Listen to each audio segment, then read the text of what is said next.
What is good, fam? Tom Rini here, Black Flag Athletics with another 5-minute fitness. Today, we're going to be talking about taking the bar from our shoulders over our head. We're going to talk about two separate movements today, the push press and the push jerk. Now, just going to let you in a little secret. This movement is a pet peeve of mine because I see so many issues with it when people set up specifically.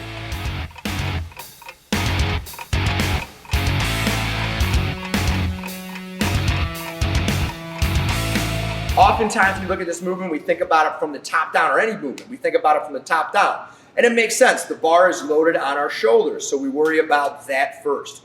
What I'm going to have you guys do is think about it the opposite. Think about our foundation. So just like with most movements, everything starts with our feet.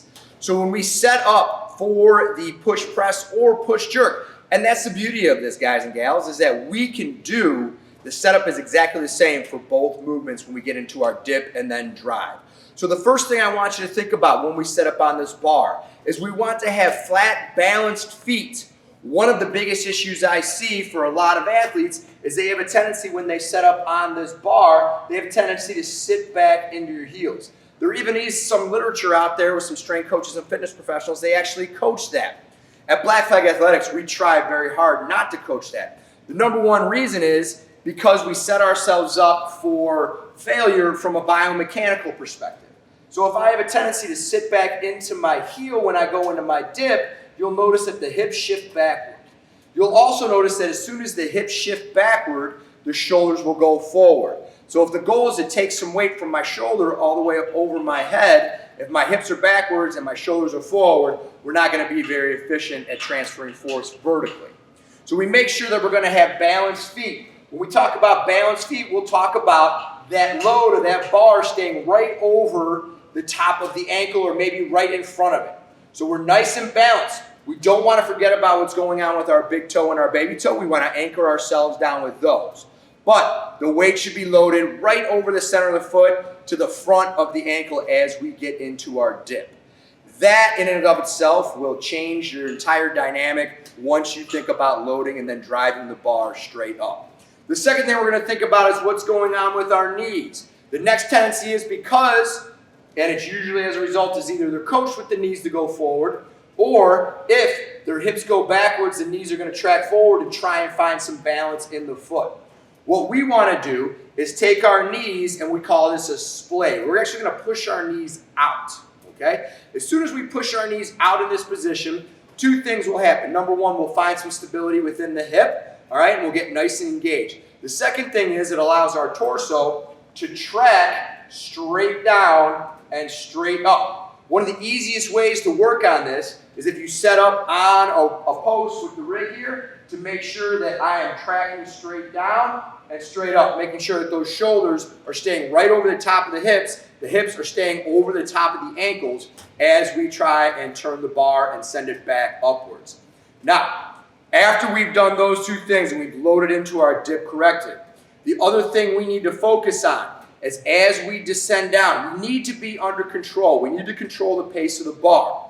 I know it's somewhat counterintuitive, especially when we have some heavy weight on the bar. You want to dip quick because you think the faster you move, the easier it's going to be when the exact opposite happens. There's potential for two things to happen when we drop real quick into that position, right? Now remember that dip is a baby dip, 2 to 4 inches, just boom, right here. Remember, we're trying to build elastic energy in the muscle. We're stretching that muscle. It's going to snap back like a rubber band. If we move too quick, a couple of things will happen.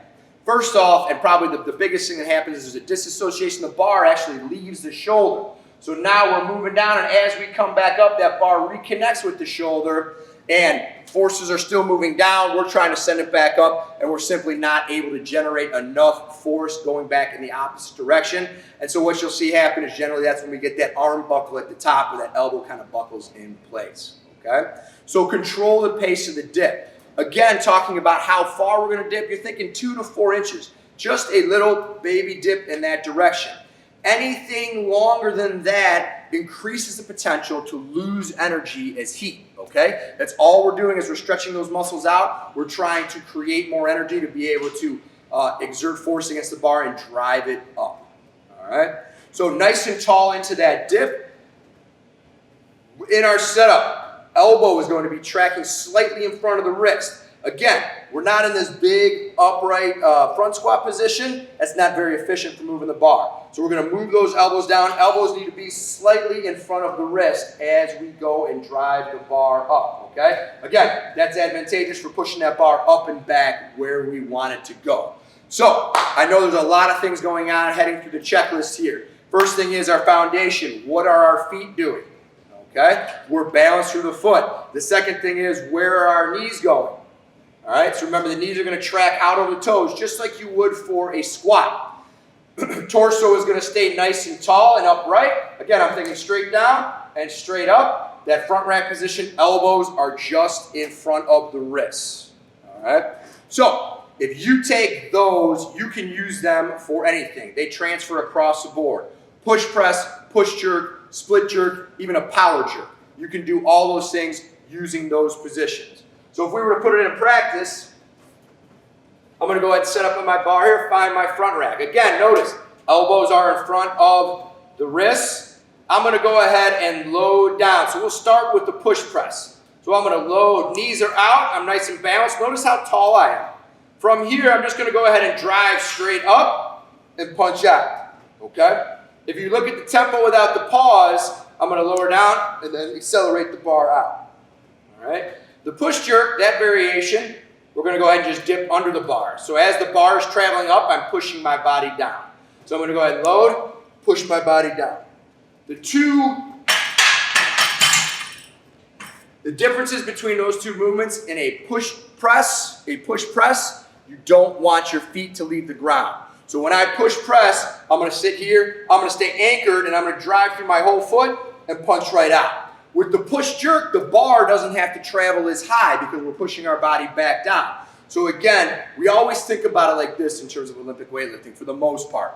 Legs are going to drive the bar up. The bar is going to push my body down. I'll say that again. Legs drive the bar up. Bar drives the body down. So when we think about that concept, when I get into my jerk, my push jerk, I'm going to dip. And then as I'm driving that bar up, I'm thinking about that bar pushing my body back down. You'll notice that when I do this at full speed, my heels will actually leave the ground as I push myself back under, always finding a flat foot in the receive. Next time you're on a barbell, you want to press some heavy weight, try putting these implements in there, and I promise you lift a bit more. Thanks for joining us for 5 Minute Fitness. We'll see you next time. Fam on 3. 1, 2, 3.